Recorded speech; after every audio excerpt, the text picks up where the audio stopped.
Right then, let's start with what the Big Brew is. Tell us where the idea for the Big Brew came from.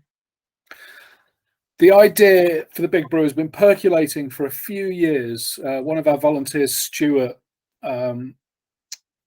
just wanted to do something with a builder's tea break as an iconic thing. And he had an idea that we could do something using that to support mental health awareness. And that's, we kind of, we mocked up a load of stuff and we kind of developed the idea, but we had a lot of other stuff going on. We were just developing the project side of the charity really strongly. And it got sidelined for a little while. With the onset of the pandemic, that gave us kind of space where we couldn't really do the projects we wanted to do. And the Big Brew kind of came back into the forefront, and I'd spent time reading and looking at statistics and looking at research, and was quite horrified by the reality of the mental health crisis in construction. So we drove this forward through the pandemic, developing the campaign that we launched last year.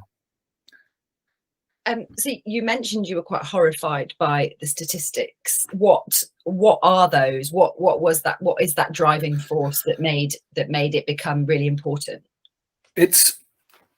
It's really difficult to get accurate, up-to-date information on the construction industry because of the demographic and largely self-employed, a lot of tiny micro businesses that aren't necessarily reporting to governing bodies.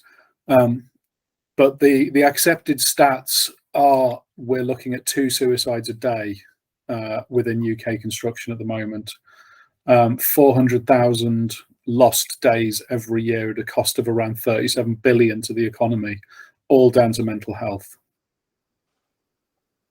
So for people who don't know, who is organising the Big Brew? Who are you, or who are we? So Band of Builders is a construction industry charity. We began in 2016 when our founder Adam Smith asked for some help on a social media post because he wanted to help his friend and colleague Keith, who'd been diagnosed with cancer. He wanted to kind of landscape his garden and just do something nice for him and his family. And that massively escalated. Keith's house was entirely renovated. And a group of people from all over the country came together and donated their time and their materials and put in the work and did this amazing thing together. And there was a conversation, something along the lines of, we could maybe do this again. And they did it again, and they did it again and again and again. And we're now on project 23, I believe, and still going strong. So to come back to the Big Brew, what is a Big Brew? If people are thinking, what is this? We know what the concept is, but physically, what is it?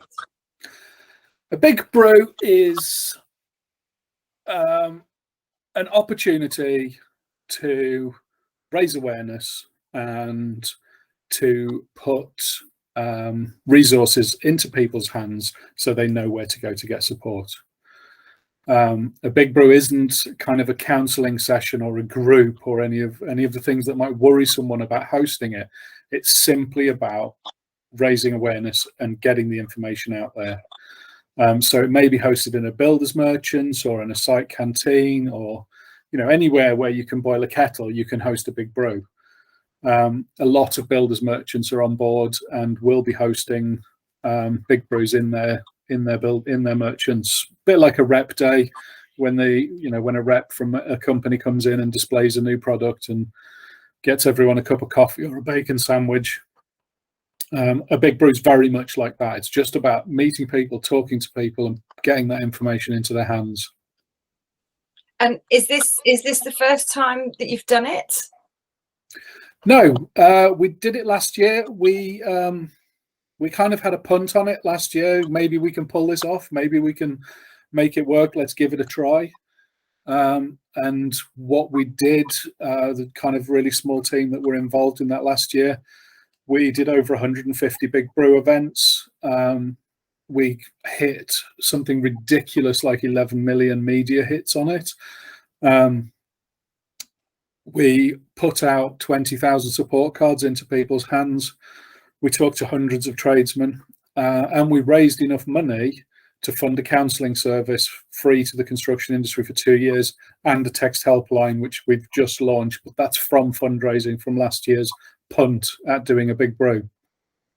So this will be the second one, and bigger? Definitely.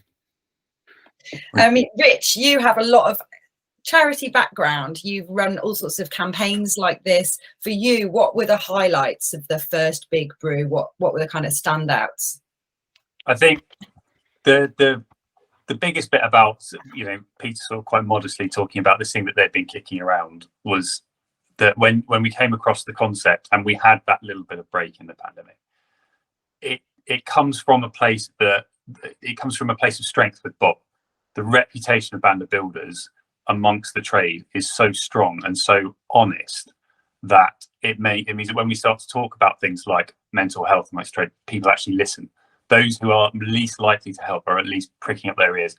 And the development of the charity over the last 18 months, 24 months, has meant that we've now got the power of some of our bigger partners who are able to lend their support and make last year such a success and help us go for double this year.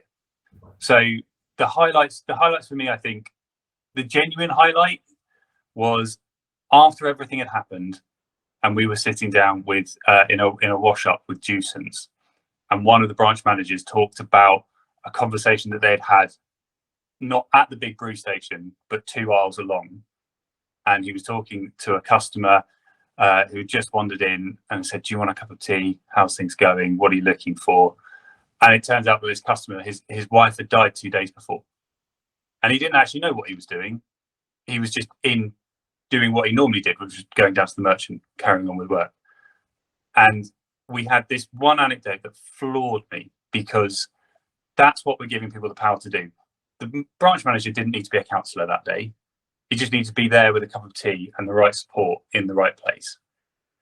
So we did radio interviews, we did TV stuff, we did social media, but everything boiled down to that story for me, because that's the power of what we're doing. And I think we're having that happen,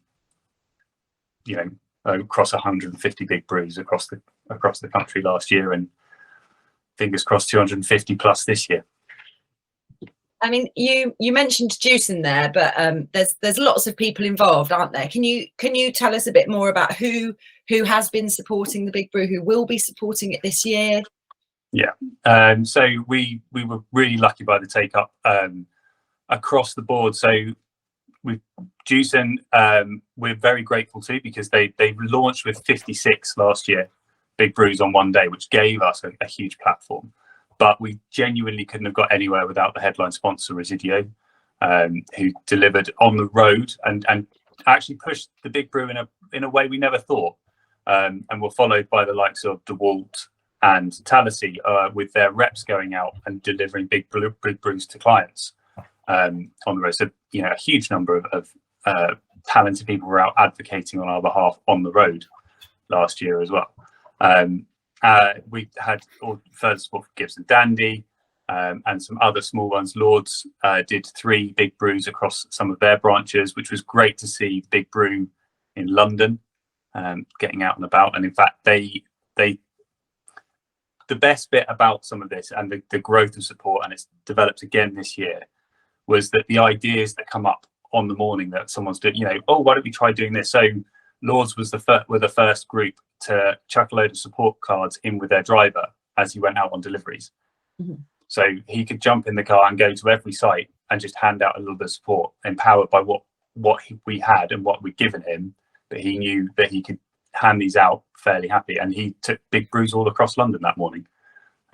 So we've been really, really lucky with our support. This year we've gained a new headline sponsor in Big Red Construction. And they've been phenomenal in helping us scale again to bring. Well, I know that we're going to hit 250. I think that's our big hairy goal this year.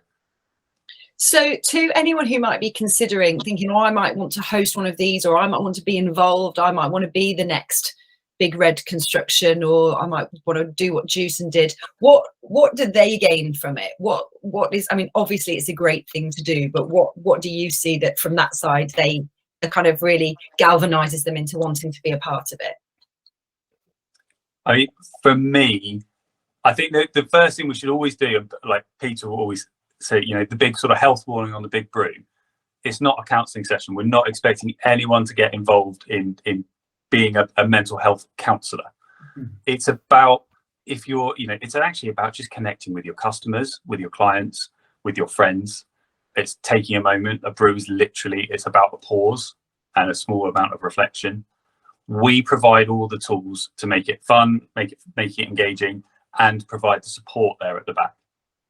There are leaflets there with all of our support services. There are the support cards, which I happen to have on my desk, and they are brilliant, because this year we've adapted them slightly, but last year we were asking people to think about 3 people that they could call if they needed help or a chat, and so it had our support stuff on the back. It had the stats, which we'll come to, I'm sure, in a second. But actually, just the process of writing down 3 people that you could call in a crisis really helps people think about their support network and plan about where they're going to go if they need it. And then the cards can pop in the wallet or in the visor in the van, and it's just there. You may never need it, but it just hangs around. So for us, it's, you know, the act of hosting a Big Brew is the moment. Is the chance to chat to people, just to feel like you're connecting with your local community, whoever they are, and off of that, great things happen. And Pete, from the other side, if you are a tradesperson and you wander into a merchant's and there's a Big Brew going on, what do you see? What does it look like?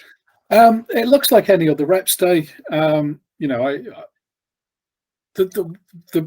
want to just cut back to why we're targeting merchants, why we want these in merchants, because a lot of the big companies, they can run their Big Brews in their site canteens, or they can have their mental health first aiders, and they can really connect with their workforce. But there's a huge swathe of the construction industry that are self-employed, micro businesses, guys on their own. And the only person they're definitely going to talk to in a week is a builder's merchant. You know, they might be a single guy living on their own, working on their own, and not see another person apart from the guy behind the trade counter when they go pick up their materials. So it's really important that we get to these people, because they're the people most likely to need our help, and to need access to this support. And I think, you know, if you walk into a merchant and there's a Big Brew going on, you're going to see the posters, you're going to see the mugs. There might be some games going on. There might be tea pong or you know, card stacking, or you know, the tea scale may be laid out in mugs, and it's just an opportunity for, you know, the builders merchant, the guys running that, you know, how you doing? And how you doing is not a question in this country. It's a greeting, and the answer is sound, fine, whatever. If they ask that question again, it becomes a question, and it's, you know, you might not want to have that conversation with them. You might not want to have that conversation right now, but you might pick up that support card, and you might think this year's support cards are going to have 2 names of people I can support, 2 names of people I could call for support, and 1 name of someone I should support. So making it a cyclical thing, you know, writing down that person, you think, actually, I know I need to check on this guy more often. I'm going to write his name there, and I'm, you know, just going to prompt that conversation. You know, the T scale is such a simple thing.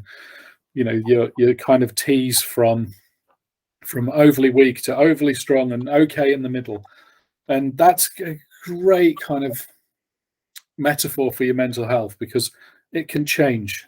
It can change minute to minute, day by day, and it's not always overwhelmed. Sometimes it's fine, but you know, you're edging towards it, and sometimes you're fine again. But you know, it can move, and it can change, and it's a great way to start a conversation. They're kind of like, actually, I'm feeling a bit over there right now, but I can cope. I'm okay, but you know, maybe there's a little bit too much milk. it doesn't have to be really deep. It doesn't have to be painful. It doesn't have to be kind of a terrible, daunting thing. We can just make it okay to have those conversations that say, actually, I got a bit too much milk right now. I need a minute. I'm going to get back to here. And Rich mentioned some of the stats, and you also mentioned the importance of reaching certain people. How do they all fit in together? Like, have you gleaned information, or do you have information on particularly worrying things? We know the headline statistics, but other things in terms of areas or people that you need to try and get to? I think the hardest to reach are the small self-employed businesses, and I think that's kind of our aim with Builders Merchants. We currently have a survey, and hopefully that will be available at every Big Brew. Someone will have it there on a tablet, because, as I said at the very beginning, the data is really hard to boil down to. It's really hard to get. You're looking at census data that's out of date or kind of not published yet. Durham University have done some great research. But again, by the time that gets to peer review state, it's already out of date research. So we're currently running our own research. We have an online survey, which you'll probably be able to find a link to along the bottom of this video in a minute. And that will be available hopefully at the Big Brews. So, if you're in there and the guy says, can you just click this? We don't need your name. We don't need anything about you. We just need to know some really, really basic questions about kind of how you've been. Do you know where to get support? What sort of support would you choose? It helps us design the services that we offer. We offered the counselling service and we offer the text helpline. That's because that's what we thought was needed. We don't know. We need to know what kind of you think you need, so that we can offer the better, more appropriate, more targeted services as a result of this year's Big Brew. So for anyone who's watched this and is thinking, I want to go to a Big Brew or I want to host a Big Brew, how do they go about doing either of those things? What's the next step? You go to the Band of Builders website and you click on the Big Brew page, and it will all be laid out there for you. And for anyone who's thinking, I want to host one of these things, it sounds like a lot. It's fairly simple, right? It's not a difficult thing to do, and there's a lot of help from Band of Builders for people who want to do that. Yeah, we have literally everything you need. We will sell you a Big Brew in a box, which is one of the ways that we're going to raise money. So we will sell you a box that has all you need. It has your t-shirts, your mugs, your support cards, your trolley tokens, your wristbands, posters. We'll give you access to a file full of social media content, to posters, and we will walk you through hosting your Big Brew. And we will also endeavour to get our volunteers to attend your Big Brew and support where we can. And if I want to come to a Big Brew, what do I have to do? Go on, Rich. Yeah. Well, so we, as everyone signs up, we will be posting on social media and on the website a list of dates and locations, so that you can find your local Big Brew. But the big thing is to actually check in with your local merchant and see if they're hosting one. If they're not, ask them why not and get them to sign up. But also, we will be encouraging everyone to put the posters up and let everyone know that this is coming up. It's important, I suppose, watching this video. We're hoping that you've already come across the Big Brew and you're already registered, so that this is about alleviating those concerns and growing your confidence in hosting. So the big bit for those group of people who have already signed up is making sure that you tell as many people that you're hosting it, when it is, what you're hoping to do, and then just be ready. It's on the days when we turned up to different brews, it's actually really relaxed. You can have it on for a few hours or for the whole morning. It doesn't take a vast amount of staff time or staff focus. It's about just actually having another reason to chat to your customers. What we'd love to see as well is in fact, some of the people that we really want to help, small contractors, even just stopping, not necessarily with a Big Brew box, but stopping on site and having a brew and posting it on social media and joining us on during that time, because that helps get the message out that the Big Brew is for everyone, and anyone associated with the trade, in fact anyone who wants to help the trade and help mental health, it's there as a resource and a way of spreading the message and spreading support. And if you're on social media, sorry, Alan, if you're on social media, you can search the hashtag Big Brew and the hashtag Give Yourself a Break, and that will generally find Big Brew and content. They're both the hashtags that we use alongside this campaign. I was just going to ask, well, both or either of you, obviously it sounds like we talk about a campaign and we've got t-shirts and we've got mugs, and there's a lot of stuff that people can do, but ultimately the heart of it is having a brew, isn't it? So I guess that proves how accessible it is to anyone, no matter where they are, what scale their work is at, you know, whether they're an individual just going about their own work in the trade or part of a bigger company. It does just literally boil down to that simple cup of tea. Is that right? Yeah, it is right. It's about just that opportunity to take a minute and to talk, you know, just use the question, are you okay, not as a greeting, you know, and for it to be okay. You know, we get told men don't talk. Actually, I find men do talk. As soon as you give them permission, the second you ask them, they will talk. You know, I was at a tool fair last week and we were in a pub by a campsite 5 miles from the tool fair. We had our Band of Builders hoodies on, and a guy came out of the toilet, asked about Band of Builders. We were talking about Big Brew, and he sat down and he told us about talking his friend off a bridge the week before, and he gave me his business card and he took a support card and he sat there at the table in this pub and he put his details in it. And, you know, I've had an email off him since, and that's just a random encounter in a pub. It's not even a builder's merchant, but it was just because we were open to that conversation. That was it. As soon as you're open to the conversation, people will talk to you. It is okay.